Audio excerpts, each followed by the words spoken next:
Hey guys, it's TheFrXion here, or Tiger Tank 12, however you want to call me. And today, actually, on the 1st of September 2016, the T44 100 marathon has just started. And I'm right now just taking a look at the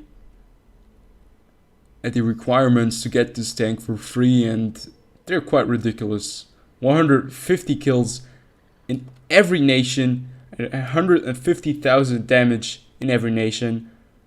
I'm not sure if anybody is able to do that until the 10th of October. Like, that is, I'm not willing to invest so much time into this game. I do not have. Oh my god, that is crazy.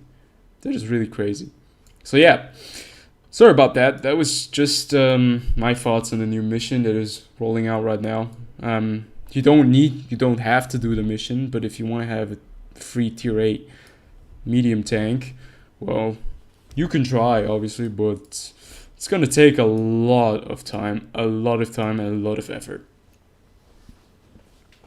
But today, I don't really want to talk about the T44 100. No, today I want to be talking about the IS3. Now, the IS3 has been in the game since the beginning, 2010 when it was released. Actually, the game was released 2011, I think.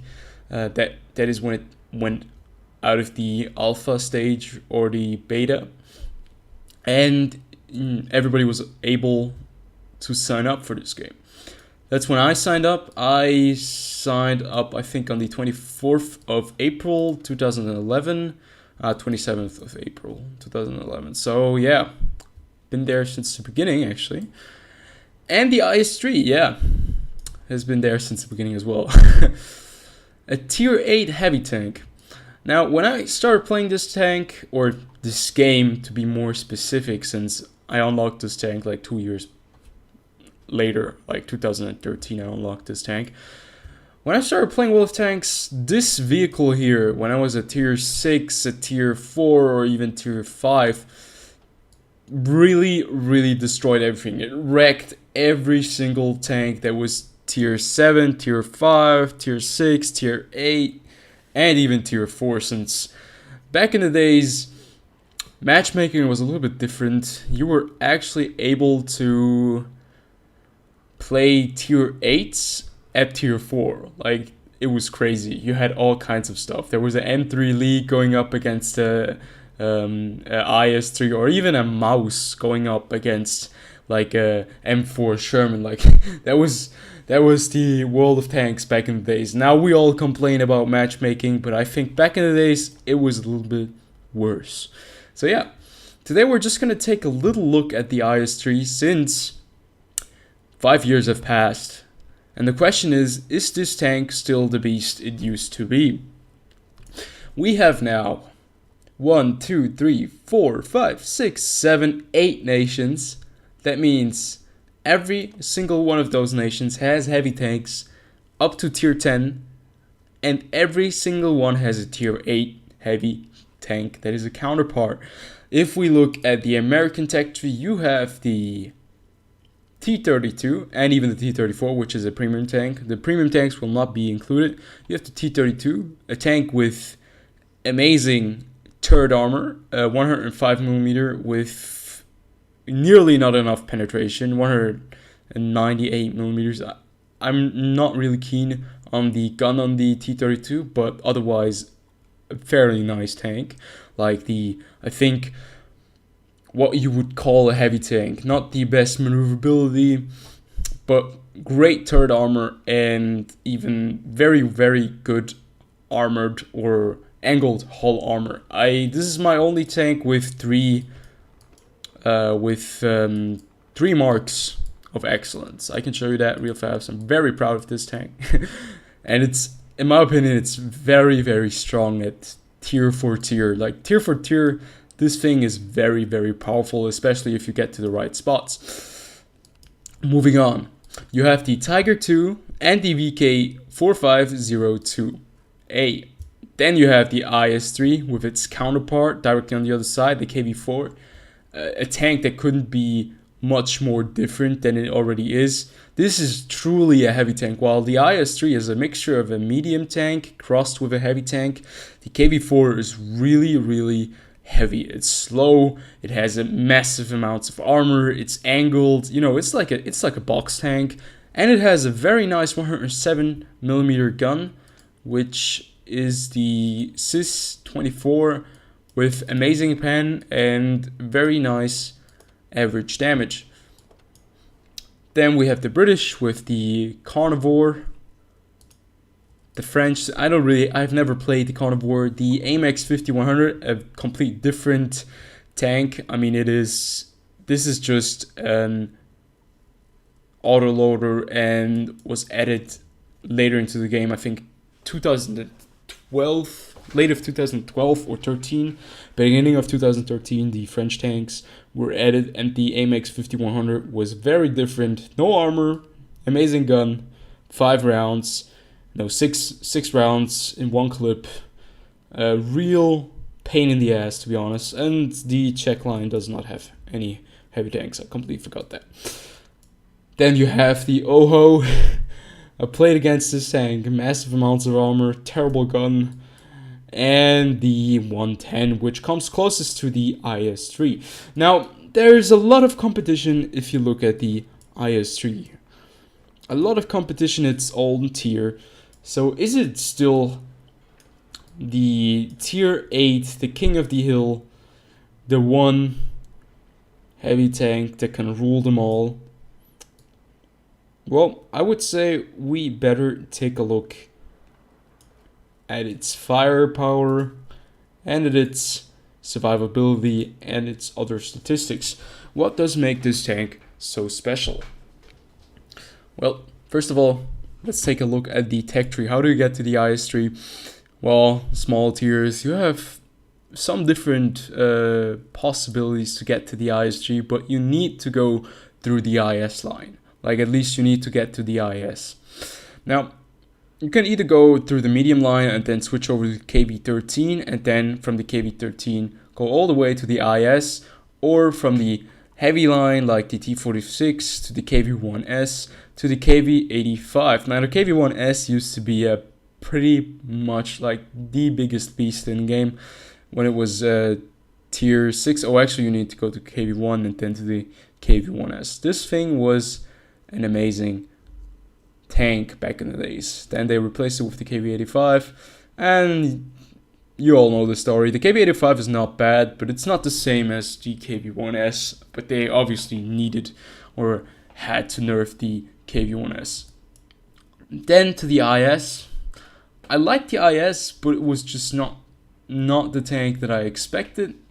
It is a heavy tank, but it does not really have that much armor. It's not that amazing, but it does have a 122mm gun.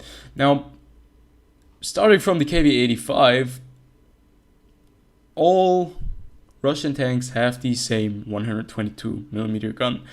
Up until the IS4, you can still equip this tank. You can still equip this gun, the 122mm. That's a freaking joke. It's not the same as on the KV85, but as on the IS and the KV3. So jumping from the IS to the IS3, completely ignoring the IS2, which is a premium tank, you have a vehicle that is a mixture of a heavy tank and a medium tank. What does this tank do right that everybody loves it or that everybody enjoys playing it? Well, first of all, let's take a look at the armor. This tank has 1,500 hit points. Now, if you compare it to the other tier 8 tanks, same as the T34, a little bit less than the T32 with 1,550. Oh, did not want to go to the stats. And a little bit less than the Tiger 2. So I think this is one of the tier 8 heavy tanks with the least amount of HP, but not by a far margin. If you look at the VK with the maxed out turret, this tank does have more HP. Yeah, with the maxed out turret, it does have more HP, but I do not have this tank completely researched and equipped.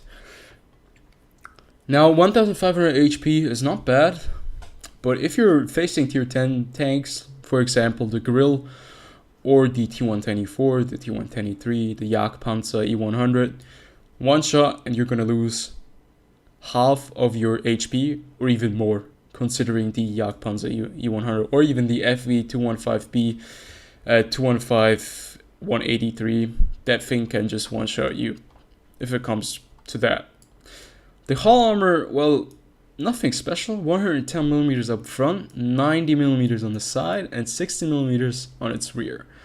Now, numbers not that impressive, but the impressive part about this tank is its angling. Now, if you look at the armor plate right here, this is all angled at a very, very awkward angle. Yeah.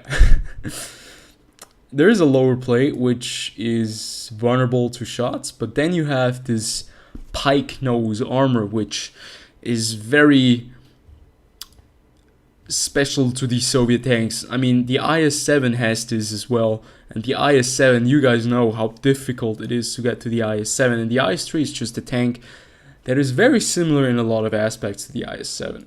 So pretty much very difficult to go through from the front. If you shoot at it like from the front all the way here, you will a lot of times bounce because the 110 millimeters of armor get reinforced by the angling, since it's very difficult to go through here, or the shell has very difficult time to go through here. But if they angle their armor, the IS3 drivers, if they angle their armor a little bit like this, the pike nose right here is a very big target, and you can just shoot at the pike nose, the tracks, and it will go through, and you can just easily take care of the IS3. That's one of the big disadvantages if you try to angle this tank.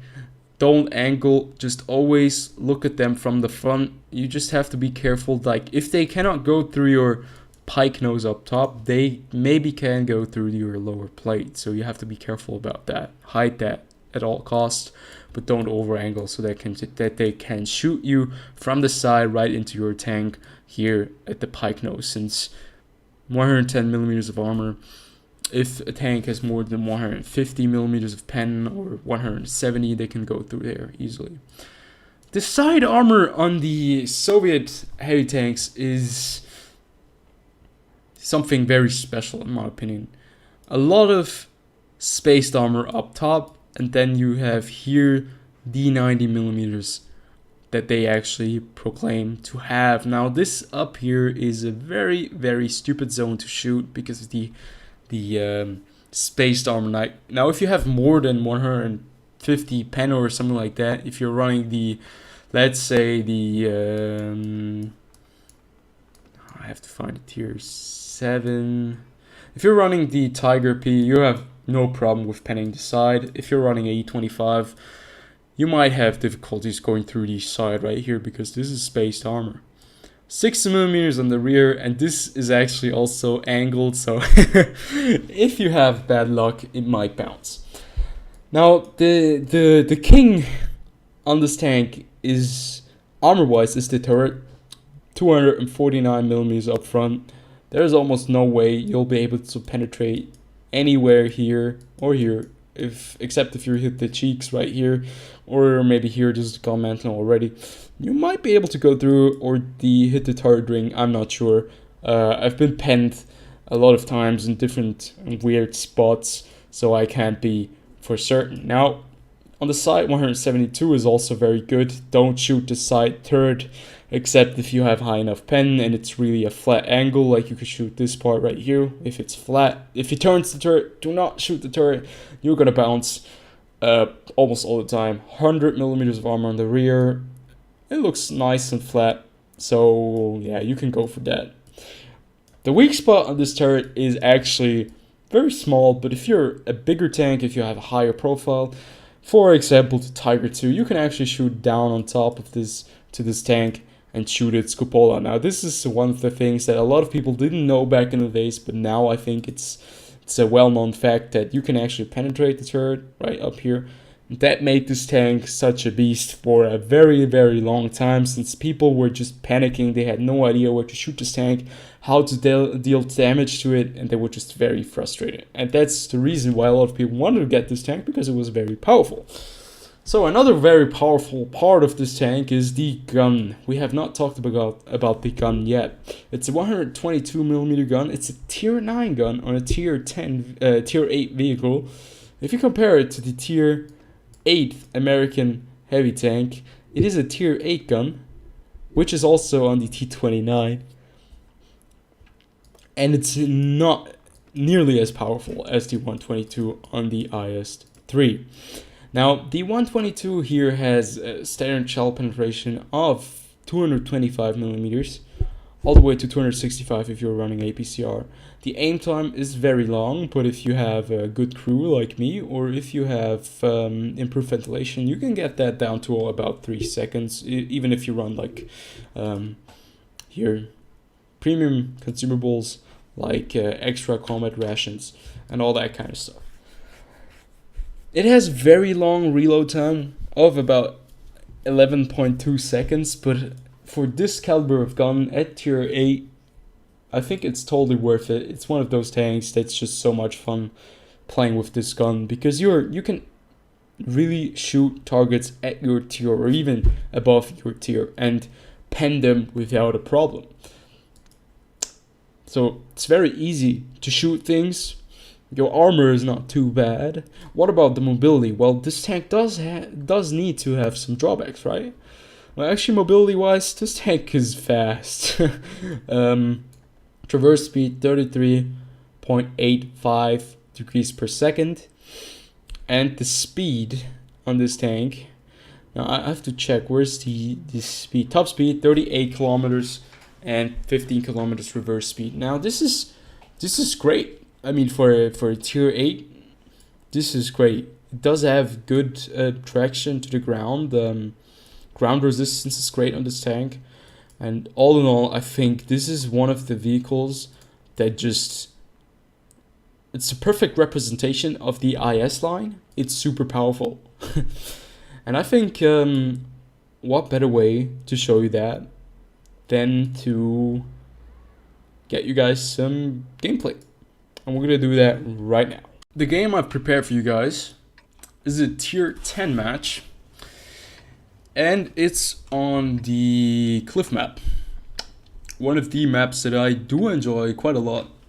And where I usually go to is the middle area right here. If you control the middle part, you're able to shoot down people who are trying to go around this corner here. And you can move all over the map to wherever you're needed, especially if you're in a fast tank, or like the IS3. Now, this is not the fastest tier 8 heavy tank, but for all the pros, it is really, really good, this speed. I mean, if they make this a slow ass tank, it would have looked a lot different, because this is an all-round good tank, and that is why a lot of people enjoy it, because it's very, very, very good in a lot of the areas, and there's just nothing really, really bad about it. I think it's a very reliable tank, and that's why people enjoy playing the IS3 and have always enjoyed playing this tank. Now, at tier 10 though, 110mm of armor on front is not gonna hold up, right? I mean, people here have all the way to 293mm of pen. For example, the T110E4, the AP rounds, and even if he fires APCR, I mean, he could shoot us anywhere and actually pen us. Now, this is going to be a very interesting game, because we're going to be facing tier 10 medium tanks, tier 10 tank destroyers, artillery, and tier 9 heavy tanks. Now you can see right there, unfortunately, I just failed to hit the T50, the TVP. And I mean, in all the time that World of Tanks has been live, they have added a lot of new tanks. So this is an oldie. How does this tank hold up against tier 10s? And we already bounced the shot. We bounced the second, we bounced the third, and the TVP is gone. Now, I was just checking where the TVP shot us actually, and I have no clue, but I think he was shooting us at the turret somewhere, and he bounced, and that was the end of him. Now, if you know the weak spots, obviously, you will not bounce, since you'll be firing or primarily shooting at the weak spots if you can. And that TVP, I don't think he knew where to shoot my tank. And that is the age-old trick on the IS3. If the people panic, they shoot you anywhere, and most of the time that's going to be your turret or somewhere on your hull.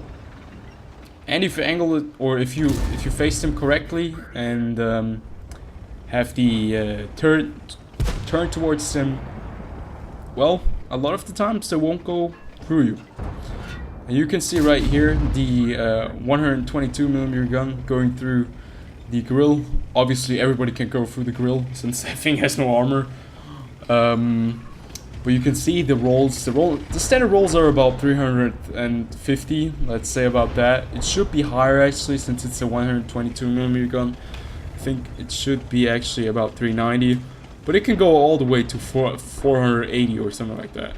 And right here you can see, I'm just gonna stop it now. You guys all know the strength of the E75, its armor, and the lower plate is still very heavily armored. But with 225mm of pen, standard AP rounds can go through the lower plate of the E75 without a problem. And that is exactly why you want to play the IS3. And the low profile here allows me to stay hidden and shoot at the E75 at the same time, while not having any problems of evading shots since I'm in a very nice spot. I'm that annoying that artillery is even shooting at me from the base, and that is something to keep in mind. Now you can see we're penning the E4, the lower plate. We did about 458 damage in the first shot, and now we've already done 800 damage, and we just bounced the shot off the E4 on our turret, and we've taken out the 110. Now obviously not every game is going to be like this. You're not going to be able to pen everything in every shot, since the gun, it is a Soviet gun. There are going to be times where you're going to be shooting all over the place. And of course, oh sorry, I just hit the pause button. And of course, you are very vulnerable to artillery in certain moments. Perfect timing, I guess. And there you see, everybody bounced off my tank because I had the turret and because I was lucky with the TVP and the AMX-30. But you can see the true power of this tank lies within its mobility and its gun that is just very reliable. And at tier 10, like, this was a very lightly armored game, let's say it like this. There weren't any E100s, any Mauses or Jack Panzer E100s. It would have looked very different. But you can see that this tank can still hold its own against certain tier 10 vehicles, and even against tier 9 vehicles with standard AP rounds in a good position. Now, a good position, everybody can do a lot of damage in a good position, but most of the tanks will need to resort to premium ammunition at tier 8. For example, the T-32. I would have never been able to penetrate the E75 from its lower plate in that position with the T-32. Although the turret on the T-32 is better.